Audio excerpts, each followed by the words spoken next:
अस्सलाम वालेकुम। आज हम फर्स्ट चैप्टर 1 बेसिक कंसेप्ट के नेक्स्ट टॉपिक जो है वो एम्पिरिकल फार्मूला डिस्कस करने जा रहे हैं। इसमें एग्जांपल के साथ सबसे पहले हम देखते हैं empirical formula. It is the simplest formula that gives the small whole number ratio between the atoms of different elements present in a compound. In an empirical formula of compound AXBY, there are X atoms of an element A and Y atoms of element B. जो इसमें जो X atoms हैं, ये जो X सब्सक्रिप्ट्स दिखाए हुए हैं, ये X जो है ये एटम है, A एलिमेंट है। इसी तरह Y जो है ये भी एटम्स है ऑफ B एलिमेंट्स के। The empirical formula of glucose C6H12O6 is CH2O and that of benzene C6H6 is CH। Empirical formula अगर सादा अल्फाज में कहेंगे तो ये एक सादा सी फॉर्म होती है, मतलब सिंपल फार्मूला होता है। जैसे कि ये जो ग्लूकोज का C6H12O6 है, ये जो है ये कम्प्लेक्स है कुछ, तो इसका अगर एम्पिरिकल फार्मूला वो सिंपल होगा CH2 और O। इस तरह बेंजीन का C6H6 है और इसका जो एम्पिरिकल फार्मूला वो CH है, मतलब सिंपलेस्ट फॉर्म जो होती है वो। Empirical formula for compound can be calculated following step से। सबसे पहले हम करेंगे determination of the percentage composition. सबसे पहले हम परसेंटेज कंपोजिशन जो होगी कंपाउंड में वो डिटरमाइन करेंगे एलिमेंट्स की। फिर करेंगे finding the number of gram atoms of each element. फिर उसके बाद जो नंबर ऑफ ग्राम एटम्स जो है हर एलिमेंट्स में, मतलब ये कि एक एलिमेंट दिया गया है तो उसमें एटम्स जो होंगे उनके ग्राम एटम्स जो होंगे वो फाइंड करेंगे। इस for this purpose divide the mass of each element by its atomic mass. कहते हैं कि इस पर्पस के लिए, मतलब ये कि नंबर ऑफ ग्राम एटम्स हमें मालूम करने के लिए क्या करेंगे, जो डिवाइड करेंगे mass of each element, her element का जो मास होगा उससे उसको डिवाइड करेंगे इस पे एटॉमिक मास से करेंगे। जैसे कि कार्बन जो है उसका एटॉमिक मास 12 होता है।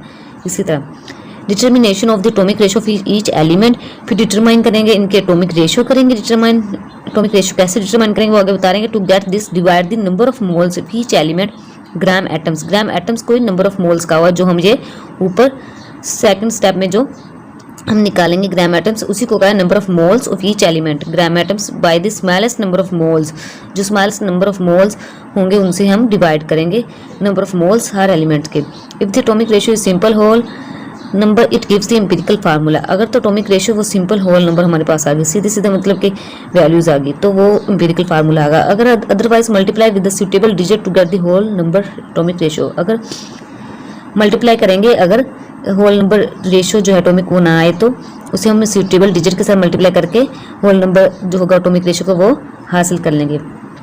नेक्स्ट हम इस एक एग्जांपल की मदद से हम अब समझते हैं कि कैसे एम्पिरिकल फार्मूला निकालते हैं। स्कोर्बिक एसिड, विटामिन सी को स्कोर्बिक एसिड कहते हैं।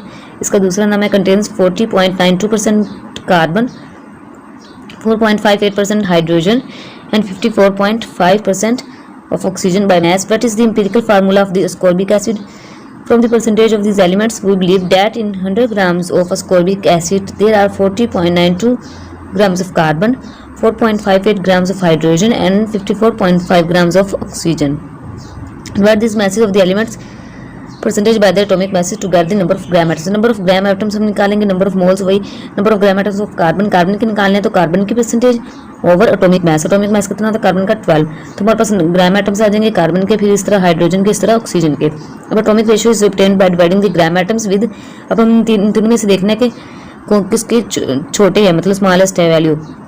इसकी 3.41 है, इसकी 4.54 है, इसकी 3.40 है, इसकी 41 है, इसकी 40 है। तो इस वजह से हम ये स्मॉलेस्ट है तो ये लेंगे, इससे डिवाइड करेंगे तो हमारे पास क्या आ जाएगी 1.33 और 1 आ जाएगी रेशियो। तो to convert them into whole number, ये देखो ये 1.33 है ना, तो ये हमारे पास नहीं है सीधी सीधी वैल्यू, तो हम इसे क्या करेंगे कन्वर्ट करने के लिए मल्टीप्लाई करेंगे 3 से मल्टीप्लाई करने के बाद 343 आ जाएगी।